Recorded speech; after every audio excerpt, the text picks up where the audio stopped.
దుర్గాపురం అనే గ్రామంలో రామనాథం అనే కూరగాయల వ్యాపారి ఉండేవాడు.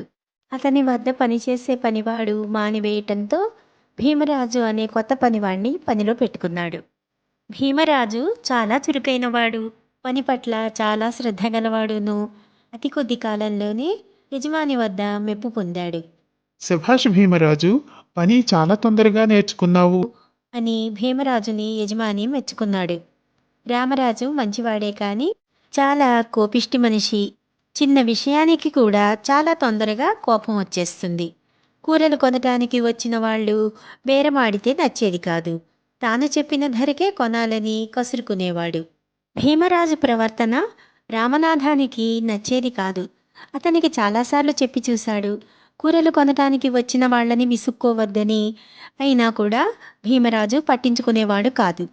ఒకరోజు కాంతమ్మ అనే పేదరాలు కూరగాయలు కొనటానికి వచ్చింది. బాబు, బెండకాయల ధర ఎంత? కిలో 3 రూపాయలు. చాలా ధర చెబుతున్నావు, కొంచెం తగ్గించు బాబు. వెంటనే భీమరాజుకి కోపం వచ్చింది. తన మామూలు ధోరణిలోనే వెళ్ళండి వెళ్ళండి, మీరేమి కొంటారు? అని విసుక్కున్నాడు. ఆమె బాధపడి ఊరి పెద్ద అయిన వీరభద్రయ్య వద్దకు వెళ్ళి భీమరాజు ప్రవర్తన గురించి చెప్పింది. అంతా విన్న వీరభద్రయ్య తాను వానిని మందలిస్తానని ఆమెకు ధైర్యం చెప్పి పంపివేసి తిరిగి రామనాథం వద్దకు వెళ్ళాడు. ఏం రామనాథం, నీ పనివాడిని కొంచెం అదుపులో పెట్టు. వాడు కూరలు కొనటానికి వచ్చిన వారిని చాలా అవమానకరంగా మాట్లాడుతున్నాడుట. కూరలు కొనటానికి వచ్చినంత మాత్రాన వారితో అలా దురుసుగా ప్రవర్తించవచ్చా? క్షమించండి, ఇక మీదట అలా జరగకుండా చూసుకుంటాను. అని చెప్పి రామనాథం భీమరాజుతో ఇలా అన్నాడు.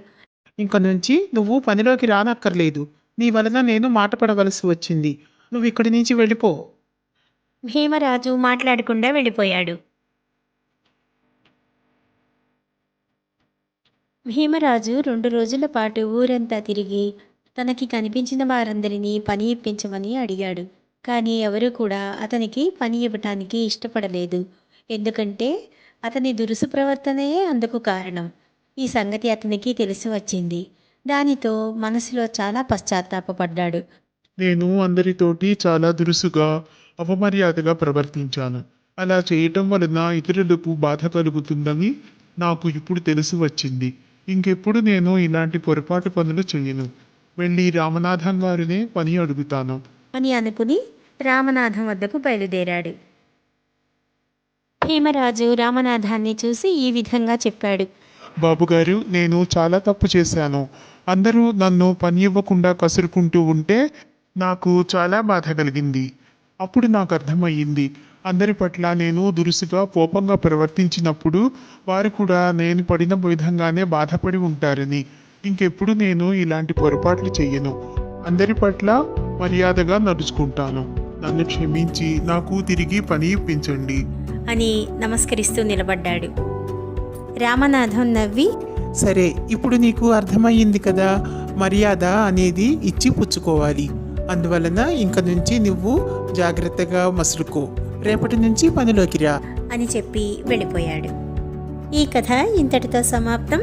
మళ్ళీ తిరిగి మరొక చక్కటి కథతోటి కలుసుకుందాం. నమస్కారం.